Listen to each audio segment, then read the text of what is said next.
My name is Chris Forrester, and I'm a journalist. My role today is to hold your hand and guide you through one of our NDS Perspectives panels. And this session is, without any doubt at all, the hottest of hot topics at this show and in the industry generally, over the top. Is this an opportunity or a disruptive threat to established broadcasters? We have a superb panel of experts. On our left-hand side, on your left-hand side, Nick Thexton, Senior Vice President, Research and Development on New Initiatives at NDS. On his to his right, Stuart Cleary, Director of Product Marketing at Akamai, the content delivery specialist. Paul Dale from ITV, Chief Technology Officer at ITV. Maybe the sort of broadcaster who is most under threat by OTT material. And this is the guy, Dan Saunders, Head of Content Services at Samsung Electronics Europe, one of the people who is causing the established broadcast community some worries. But gentlemen, let's go straight to it because time is pressing this morning. Let's first clarify what we all think OTT refers to. Nick, I'll come to you. Is it the Netflix love film type of service, or does it go deeper than that? Well, I think that a tradition up until just recently, the Netflix Hulu model was the one that was in everybody's mind, delivering content to just PCs. Of course, since the advent of the iPad and the introduction of those services, pay TV operators and and broadcasters of all types have started to change their view on that because they have content and content rights which allow them to deliver content over the top or over broadband, over unmanaged networks. I think it's this issue about managed and unmanaged networks which is pretty key. And I think also the device types. So I think that you're right, that old model is definitely still there, it hasn't gone away, and it's still very important, it occupies our thinking.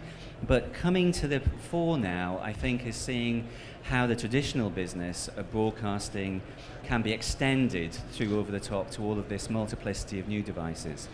Stuart, is that how you see OTT, or are you, if you like, agnostic, or anyone who comes knocking on your door, you're happy to supply? Yeah, I mean, as a content delivery network, any OTT over-the-top type service is good for us. Right? At the end of the day, if it's IP-enabled video, we want it flowing over our network, so it's a positive for us. What I do think, and if you actually look at the likes of industry analysts like Gartner, Forrester, in terms of how they actually define OTT service providers and services, they're actually different flavors of OTT. You'll have kind of what I'll call traditional OTT providers, which would be the likes of Blinkbox as an example. They were exclusively delivering video content over IP networks. Then you'd have what I call hybrid OTT, which is someone like a Netflix or a Love Film that was traditionally started out with mail-in rentals of DVDs, but also then added to that capability digital streaming, distribution, and so on and so forth. So I think there are different flavors of OTT, and I would also argue broadcasters like ITV, Channel 4, the BBC also have their own equivalent of Absolutely. OTT type services. So I don't think it's one size fits all, there are different flavors of it. Paul, is that how you see it? Because you're involved in OTT, you've got catch-up services. Yeah, ITV, we don't own an IP network, so we're reliant on the likes of Akamai, other CDNs, and also the ISPs themselves to give us a user experience that we think is TV-like on whatever viewing device they're on. But from a personal perspective, what's interesting, I joined ITV in January this year, having spent 2 years living overseas in Malaysia, and my connection with content from home, content from the UK. I lived in an over-the-top world for 2 years, and my children lived in the over-the-top world. My wife did. We all did, and it's an experience to be in a country like Malaysia and watching fantastic British content, and there's an enormous demand for that, and you're absolutely reliant on all those over-the-top networks to get you there, and the experience now is a TV experience, and that's key. Now, Dan, Samsung. You're one of the players, and you're not alone. You know, there's Sony and LG. There's plenty of guys out there who believe that they have something special. How do you see the OTT challenge, or for you, opportunity going forward? I mean, when you talk about OTT. Sorry, say it again. When you talk about OTT, there's this idea. When you talk about OTT, there's almost this idea that we're talking about a wild west of content delivery, both from the sense that the services are not properly managed, and also, you know, some of the provenance of the content can be dubious, that the rights owners are not having their business models respected. I think what we found at Samsung is that OTT has become a really credible and actually formidable way in which to enable the business models of broadcasters, of video-on-demand providers, in order to bring a proper television experience back to the TV. Tell me, from where you are, is it still very early days? It's perhaps too early to judge, you know, success or failure on this aspect of the business. I think so. The product is proved. So we launched BBC iPlayer in the UK in May of 2010, and honestly, at that time, I think everyone didn't really know whether or not it was going to work. But the reality is that we now have BBC iPlayer directly available on our TV sets, streaming in HD to households with average capacity of something like 2 meg. So that it really does work. Now, of course, the next stage is mass adoption, and that's a function of more content providers, more broadcasters launching their catch-up services, more video-on-demand services becoming available, and also us selling the devices into the marketplace. Paul, if you could just pass the mic, and we'll get yours replaced in a second. Paul, again, too early for success or failure, but it can only grow, can't it, in importance? Yeah, it's actually, you know, it is all about the content at the end of the day. You've got to have great content, whether it's a program like Dancing on Ice, Coronation Street, Emmerdale, our flagship shows. People want to watch them, and I say I haven't lived that over-the-top experience overseas. People are sometimes that need to watch something. They're almost willing to compromise on the quality a little bit as well, because it's the content, it's so their important. desire to watch the content. So with things like adaptive bitrate technologies, you deliver the best experience you can, and even say over the last 3 years, that experience, the average bitrate which you're achieving in these adaptive bitrate players, you see is just getting higher and higher and higher, and you know, so in Malaysia, I was able to watch a 3.5 megabit HD stream over the top.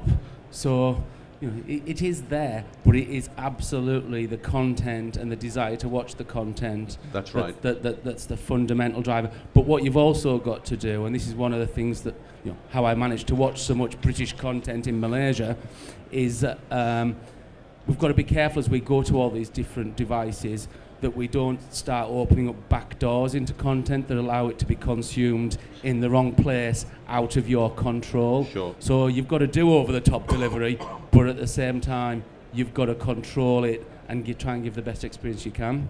We'll come to that in a moment with Nick. But meantime, Stuart,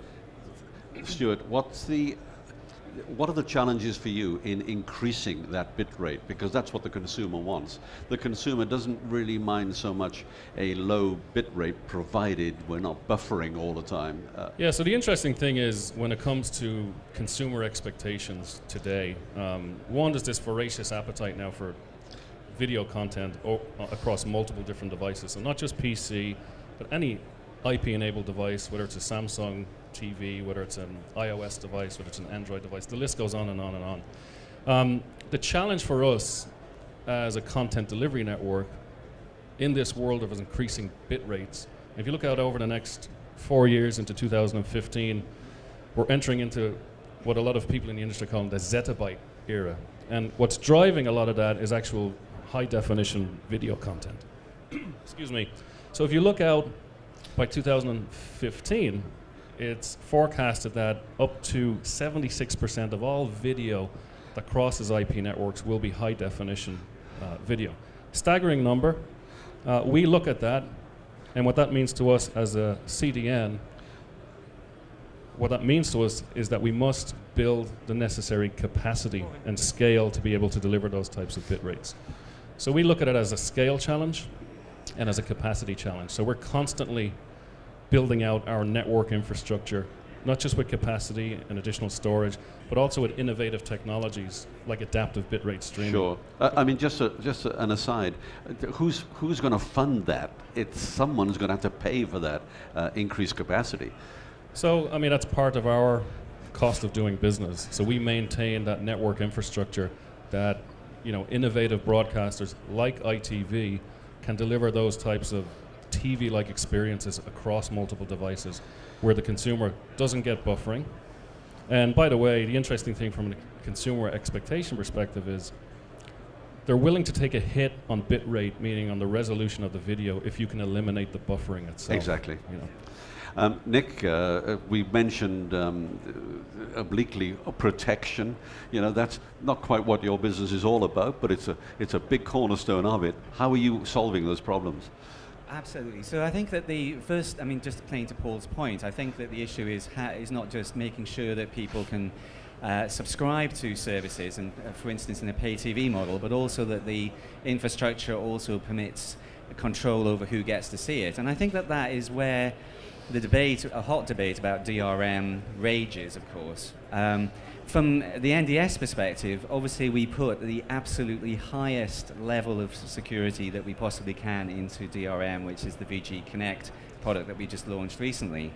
And the driving force behind that is the fact that, of course, behind the push towards HD content delivered over the top systems, certain studios will not let you deliver content in HD format today without a higher level of protection or security.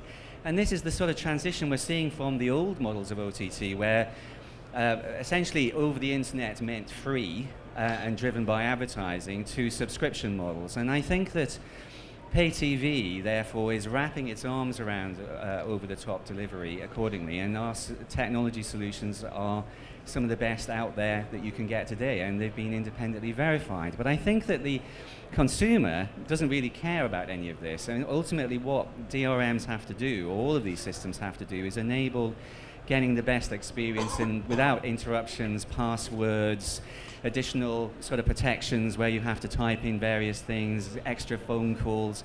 It's all got to be very seamless. And I think the one thing that the internet is teaching us is that all transactional business has to be frictionless. It has to have almost an invisible quality to it, otherwise it just gets in the way all the time. And so consequently, our push is towards that world, and also to that end as well, interoperability with other infrastructures too. That's also very important, because you can't just suddenly re-encode all your content to a different format in a hurry. So that's really what we're showing here in our over-the-top infrastructure. And I think also to the point about adaptive bitrate, which we touched on earlier, is that it signals a very big shift in the last year towards streaming. And the idea of everything being on demand is interesting. If you look at the statistics about viewing generally, even across DVR products, the actual amount of live viewing is still up there to about 80% in a lot of cases, or plus. And what you see is if you have a world which is only on demand, I think you're missing out on a vast proportion of the viewing minutage that people would want to have on these other devices. I'm sure you're right. Paul, let me expand that with you. Getting, if you like, a return on that investment. Yes, you can make your content available to other sources, if you like, other distributors for a return. But in Germany, most of the main commercial broadcasters have, if you like, clubbed together, and they've come up with this HD Plus standard, which requires a small fee from the consumer, a technical fee. It's not a subscription, they say. You've not done that. I'm not suggesting you tell me what your plans are, but at least there's a return on that investment for broadcasting higher quality material to and within the pay TV environment. When we look at the Hollywood industry, the movie industry, we see a very carefully controlled windowing process for content, where content goes from the theatres, into pay-per-view, into subscription movies, then into free-to-air networks, and then eventually, into the bargain bin at HMV, if it's still around. That's but right. it goes through all that cycle, and I think commercial broadcasts like ITV, we've always operated in one window. What Over the Top allows us to do, and engaging with customers in different ways, is allows us to create those windows around our content. Reality shows like Dancing on Ice, it is all about watch it live, watch it with the mass audience, experience it together, and actually affect the outcome. But when you're looking at things like period dramas, the opportunity to extract value from content, where it's see it in advance, watch it without commercials and pay for that, have the box set at the end as a download to own product so you can keep it. We've got to build an infrastructure and select partners and have an over-the-top strategy that delivers those opportunities. But in that middle window where it's a commercial free-to-view window, we still have to protect our content as though it has value, because we're applying value throughout the whole sequence. Absolutely. So, and that's why I go back to, as we go onto different platforms, we have to be careful that we protect it and we don't open back doors so that people can exploit it themselves, download it themselves, and keep without paying us, whether it's through watching ads or whether it's through subscription or for single transactions. We protect the content all the time. Does that mean that, here you are, a free-to-air broadcaster, that basically you're migrating into pay TV? I think what we're doing is we're just realising the value of the fantastic content that we have, and we, our previous model, we have had a DVD business, and we have put DVDs out. Special Christmas episodes of Coronation Street are out there, but it's a matter of just creating the infrastructure and having the partners that allow us to try things, because some things will work, some things won't work. And some certain pieces of content will absolutely shine through, and others will just remain a commercially funded, free to the consumer experience. Dan, you must have some insight on this question. There are now certainly many millions and shortly billions or tens of millions of smart TVs out there. Are people using them in a connected way, or are they using them passively? So they are using them in a connected way. I think one of the things that we've begun to understand, especially over the last year, is that there are essentially two parts to this. So on the one part, you've still got your traditional television experience, and your traditional television experience can either be watching linear broadcast, it can be watching catch-up video on demand, but what we're now able to do also is bring in new sorts of service that previously weren't available on the television set. So for example, Skype, Facebook and Twitter.